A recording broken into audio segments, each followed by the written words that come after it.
Bonjour à tous, je suis absolument ravie de vous retrouver pour cette nouvelle émission. Si vous avez envie de lecture, ça tombe très très bien, n'est-ce pas Laurent Garin? Bonjour. Bonjour, Isabelle. comment allez-vous? Très bien, et vous? Avec ce froid? Bah oui, on s'y fait. Alors je rappelle que vous êtes libraire à la librairie Le Pavé du Canal, Tout à fait, à juste à côté. Montigny-le-Bretonneux, Oui. tout comme Stéphanie Ferial. Bonjour. Bonjour. On est ravis de vous retrouver. Merci, moi aussi. Et puis nous avons la chance d'avoir sur ce plateau Jean-Charles Lajoigny. Bonjour. Ah, vous êtes éditeur, Absolument. entre autres. Ouais, entre autres, mais oui, mais surtout et quasiment exclusivement éditeur, absolument. Ouais, je suis ravie de vous avoir tous. Alors, une sélection riche aujourd'hui. Oui, Beaucoup sur la de rentrée choses. 2017, Alors, sur la rentrée d'hiver. Ouais. Alors, vous voulez commencer, Laurent, peut-être? Bah, par François Roux. Donc, on va commencer par là. On part, par les dimanches des mers. Pardon, les dimanches. On part en c'est moi. Angleterre. Alors, c'est plutôt Alors, c'est Stéphanie. Stéphanie. C'est moi qui l'ai lu, effectivement, Swift, qui est un auteur anglais. Donc le dimanche des mers fait référence en fait à cette journée qui était accordée en fait aux domestiques par les aristocrates. En général, effectivement, ces personnes allaient voir leur mère, en tout cas la famille. C'est la fête des mères, quoi. Ben, ça n'était pas tout à fait appelé comme ça. D'accord. Ça s'appelait effectivement le dimanche des D'accord. mères. Donc on peut effectivement le traduire par la fête des mères. Ouais. Et on va suivre donc Jane, on est en 1924, Ouais, et donc, Jane, elle, est orpheline, donc elle n'a pas de famille à aller voir, et elle va voir son amant.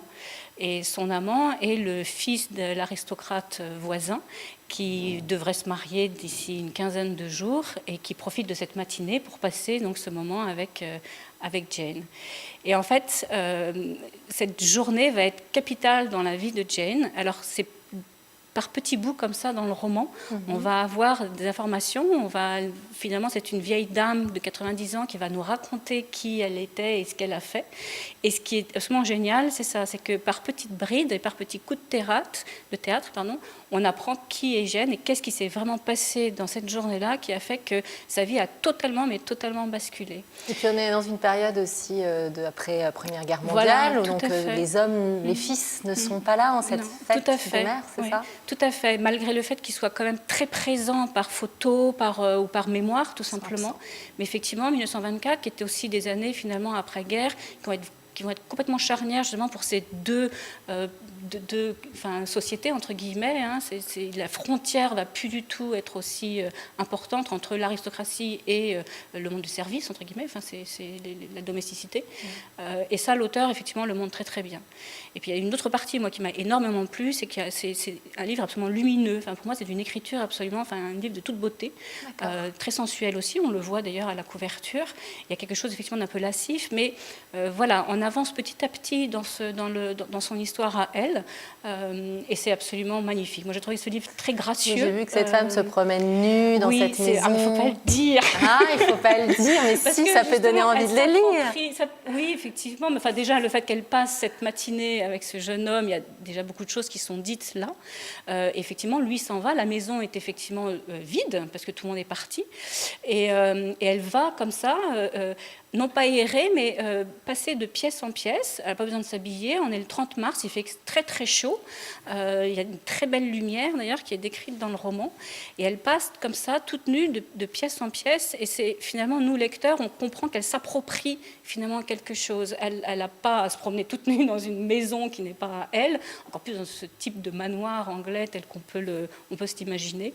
Et c'est précurseur justement de ce qui va lui arriver. Et l'ambiance D'accord. d'Downton Abbey n'est pas trop lourde. Mais il n'y a absolument pas Enfin, moi, je n'ai pas du tout retrouvé l'ambiance d'Downton Abbey. Ça a été effectivement en quatrième de couve. Oui. Il y a je ne sais plus quel journaliste du New Yorker ou je ne sais plus qui l'a pris. La relation entre C'est les juste deux, en fait parce que voilà, c'est l'époque cette victorienne. époque-là. C'est Voilà, on est en d'accord. 1924. C'est l'histoire d'une jeune domestique, d'une femme de chambre. C'est une belle demeure. On est en Donc Angleterre. voilà. Donc il y a tout. Effectivement, en image, on peut avoir ça. En tête. D'accord. Moi, je l'ai pas eu. Dans l'écriture, moi, j'ai plus pensé à Ian McEwan. C'est tout à fait le même style, vraiment. Voilà. Et c'est vraiment un livre de toute beauté. Très bien, merci beaucoup. C'est moi. Alors, qui veut enchaîner avec le livre de Mazarine Pinjot? Qui est Théa? Qui C'est est moi. Théa. Oui. Et c'est vous, Théa? Oui, Laurent. c'est mon. Donc c'est mon coup D'accord. de cœur à moi. J'ai Très vraiment bien. beaucoup apprécié ce livre-là, qui est sur l'histoire de la dictature argentine, enfin principalement cette histoire d'amour en fait éphémère qui va avoir lieu entre une étudiante française Et ça se passe à Paris. Ça se passe à Paris, oui, tout à fait, en 1980. Et ça se passe à Paris. Donc il y a une rencontre très furtive entre une étudiante et un déporté exilé, réfugié argentin. Et ça va être éphémère, très intense. Il va disparaître. Et elle va donc essayer de comprendre un peu qui était cet homme, qu'est-ce qui l'a poussé à quitter son pays et quitter toute sa famille. Et en même temps, elle va découvrir son histoire à elle aussi. Voilà, elle fait des L'histoire de recherches son sur père. cet homme, Ouais. mais aussi sur sa propre famille. Sur sa propre famille. Et finalement, le fil va l'emmener aussi sur sa propre famille avec la guerre d'Algérie. Donc il y a ces deux histoires-là parallèles qui vont se confronter et qui vont nous emmener tout au long du récit là, sur une fin. Enfin voilà, sur une fin. Mais cette découverte et ce cheminement très politique de qu'est-ce qui a pu amener des gens à quitter totalement leur pays, de tout rompre et de vraiment quitter du jour au lendemain toutes les attaches et d'essayer de trouver d'autres attaches sur d'autres pays. Enfin voilà, toutes ces complications qui peuvent arriver comme on peut avoir actuellement avec les réfugiés. Enfin, c'est vraiment un très très beau roman, un très beau récit. Jean-Charles, vous l'avez... Il y a pas, oui, mais il n'y a pas une histoire de prénom là-dedans qui change. Si, alors, voilà, en plus, ça, elle c'est s'appelle un Joseph événement important, avec un là. E. Oui, Ouais. oui, ouais. Elle s'appelle Joseph avec un E. Donc, on va comprendre pourquoi on a féminisé en fait ce Joseph, son D'accord. frère. Donc, il y a aussi des secrets familiaux, plein de choses non c'est ça. dites et qu'on découvre tout au fil du livre D'accord. sur sur Bon, sa vie. après, il faut quand même juste préciser, parce que nous, on le sait, mais peut-être tout le monde ne le sait pas, c'est quand même la fille de Mitterrand. Oui, Voilà, donc, non, mais je veux dire, évidemment, oui, ça mais paraissait voilà, une évidence, mais non, mais que tout le monde ne le sait peut-être pas. c'est pas rien, effectivement. même par rapport à l'histoire Oui, c'est vrai. du parce que- roman, Oui, oui, c'est sur vrai, ce problème d'identité. Tout à fait. Et cette femme qui vit un peu sous le d'anonymat, voilà. poids du passé des autres. Et de l'histoire, voilà. Voilà. Donc, Et c'était donc, de Et de l'histoire la des face autres. important de cachée, le rappeler, c'est ça, je pense. de la face cachée de l'histoire. Ouais. Tout à fait, d'accord. Donc c'est votre coup de cœur, Oui, ça, tout à fait. Laurent. Parfait. Moi, on a hâte de le découvrir. Est-ce qu'on enchaîne? Oui. Qui veut parler de Tout ce dont on rêvait de François Roux? C'est pour moi aussi. C'est encore vous. Voilà. Laurent. Alors, qui est l'auteur de Bonheur national brut. Yes, d'accord. C'est ça. Qui était un roman fleuve sur les années 80. Ouais. Donc il prend toujours, il essaye un peu de prendre l'atmosphère de l'instant. Donc là, sur son premier roman, c'était les années 80. Là, c'est les années, c'est 2015. Bah, c'est une chronique de notre époque, C'est plutôt, une vraie chronique de notre époque, quoi. Sur le chômage, sur les manifestations des mariages pour tous, les D'accord, attentats oui. de Charlie Hebdo. Enfin Ok. voilà, tout ce qu'il a Très pu vivre, contemporain. très très contemporain. Donc cette histoire d'une femme qui tombe amoureuse d'une personne qui finalement va vivre avec son frère. Et D'accord. donc, on va voir cette lente chute de ce trio-là infernal, mais aussi la rédemption. Donc voilà, on accompagne la chute de ce couple finalement qui s'est formé, qui n'aurait pas dû. Et voilà, et de cette vie aussi avec le satellite du frère qui va venir s'intégrer dans ce couple-là, qui va venir tout exploser, et comment ils vont s'en Donc, sortir. Quoi. c'est Toute la aussi rédemption qui a le thème lieu. de cette vie dont on rêve et qu'on n'a finalement pas eu ou qu'on ne s'est Oui, pas autorisé, qu'on vit si j'ai par bien compris. par procuration aussi, enfin voilà, Ouais. toutes ces choses-là. Et donc vraiment c'est l'atmosphère de notre époque. C'est vraiment ce que nous aussi on a pu vivre sur ces événements-là. Et voilà, c'est vraiment on y est quoi. On est vraiment dans le livre. C'est ça Donc, qui est vraiment Chalvin très Michel. intéressant. Et Chalvin vous Michel. l'avez lu, non Moi, je l'ai juste Stéphanie commencé. Moi, j'avais lu le précédent que j'avais beaucoup aimé, Le Bonheur national brut. Oui. Et effectivement, on est vraiment plongé dans la France d'aujourd'hui. Alors, pour le Bonheur national brut, on allait des années 80 aux années 2000, parce que c'était Ouais, c'est ça, élection de Mitterrand à Ouais. élection de François Hollande. Donc, on suivait vraiment 4 copains sur ces périodes-là. Et c'est vrai moi, j'étais replongée dans ces fins des années Bah oui. 90. Enfin, voilà, c'était très bien. Et là, moi, de ce que j'ai lu pour l'instant, c'est effectivement, ça démarre très bien. C'est un auteur qui est agréable à lire, il est facile à lire, on tombe bien dedans, et puis il a des personnages qui sont vraiment très attachants. D'accord. Donc c'est une littérature qui est très sympa à Et lire. c'est un auteur que vous connaissez aussi, Jean-Charles? Oui. Moi, je trouve que j'ai pas lu celui-là, bien évidemment, mais c'est tout à fait intéressant. Moi, j'aime bien cet aspect chronique qu'il y a dans ce genre d'ouvrage. Donc, Et critique aussi. Enfin, il y a toujours un message sous-jacent au récit, quoi. Enfin, Ouais. Vraiment, c'est une vraie critique aussi de la société, quoi. D'accord. Vraiment. Et donc le point de vue de l'auteur, ce serait quoi, par exemple? tout est foutu. Il y a un peu d'espoir. Non, mais voilà, Il y a justement, toujours un peu d'espoir. Enfin, je suis curieuse de savoir un voilà, peu. on peut se remettre de pas mal d'événements finalement. On arrive D'accord. finalement à s'en remettre. Une forme de Il y a résilience. une forme quoi. de résilience, ouais, c'est D'accord. ça. Ouais. Bon. Avec beaucoup de travail et de cheminement, mais il y a Il y encore avait- de l'espoir. Et C'est puis il y avait ça effectivement aussi dans le Bonheur National Brut. Même Ouais. si c'était effectivement, il tombait entre guillemets, ou c'était parfois effectivement difficile, douloureux, ou les illusions qu'on avait à 20 ans, ou voilà, et qu'on n'a plus à 40 ans, comme vous disiez tout à l'heure, le chemin est différent. Mais finalement, il était optimiste. Il Voilà, était, il y a de l'optimisme, quoi. oui. Tout n'est pas foutu. Non. Très bien. Un peu d'espoir. Bon, Oui, il faut bah, commencer c'est- cette année, quand C'est une bonne nouvelle. Allez, on passe au coup de cœur poche.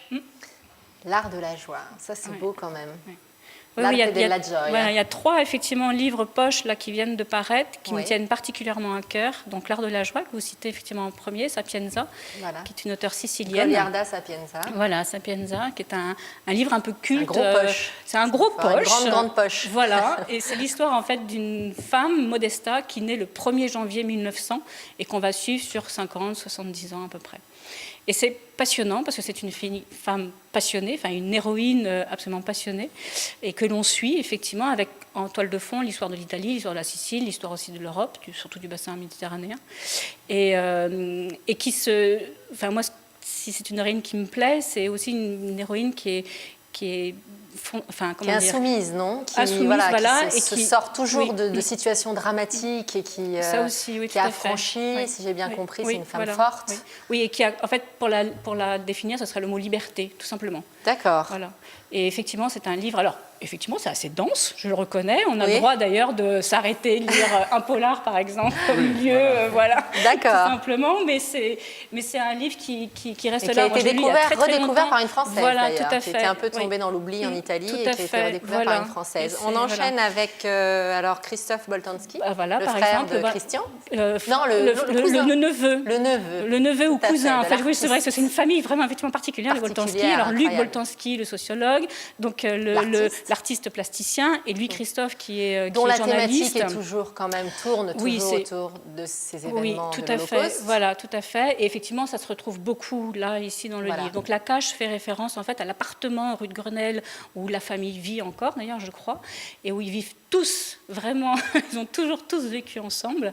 La cage, alors, il ne faut pas le dévoiler parce que c'est quelque chose de particulier dans comprend quand même l'appartement. que On comprend voilà, ce qui bien s'est sûr. passé pendant la Seconde Guerre mondiale. Et c'est passionnant. C'est là où le une grand-père se famille- cache. Voilà. Donc c'est un hommage une un peu d'un famille, petit-fils à ses grands-parents, si j'ai oui, bien mais compris. aussi à sa famille. Hein. Et là aussi, on D'accord. retrouve le mot liberté. C'est une famille assez dingue, assez folle. Mhm. On aimerait découvrir tout le monde, enfin les croiser, empreintes d'une liberté effectivement folle aussi, et qui font justement des gens peu ordinaires, je D'accord. trouve. Voilà. Alors on est obligé d'enchaîner rapidement, Il n'y a je pas de suis souci. désolée. Non, il n'y a pas de problème. Sur Petit Piment, Oui, tout à Laurent fait. peut-être? Non, Non, encore je crois que c'est Stéphanie. moi. Désolée, Bon, je bah, prends la parole. Stéphanie. Je fais vite. Alors C'est rapidement, un quelques petit mots sur bijou. Petit Piment, c'est un petit bijou. C'est un petit bijou, D'accord. Alain Mabancou, on Ça s'en se passe lasse au jamais. Congo. Voilà, qui se passe au Congo. Et Petit Piment, c'est un mélange de Gavroche et de Oliver Twist, Oui, c'est ça. dans le Congo Un d'aujourd'hui, un orphelin. D'accord. Et on suit en même temps, voilà, aussi l'histoire du Congo. Et c'est pimenté, comme peut l'être le titre, Ouais. et c'est un petit bijou. C'est D'accord. vraiment à lire. Et puis la couverture, je trouve que voilà, c'est une sortie Oui. poche, et je trouve que Très le joli. point a fait C'est vrai. quelque chose. Ah oui, Bel vraiment. effort. C'est un super, et c'est vraiment. Merci beaucoup, à lire. Voilà, Stéphanie. c'est moi. Jean-Charles, est-ce qu'il y a des petites nouveautés du côté de chez vous aussi? Alors, du côté de chez moi, il y a Retours amers de Fabrice Pichon, D'accord. qui sort la semaine prochaine. Oui, enfin, en tout cas, incessamment sous peu. C'est le deuxième polar de Fabrice Pichon qu'on sort chez nous, mais c'est son 7e livre. Une histoire passionnante, un personnage récurrent, une commissaire de police qui s'appelle Marianne Braque, et on voyage de Concarneau à Besançon. Enfin voilà, on voyage pas D'accord. mal. Alors je vous remercie beaucoup et à très bientôt pour une nouvelle émission.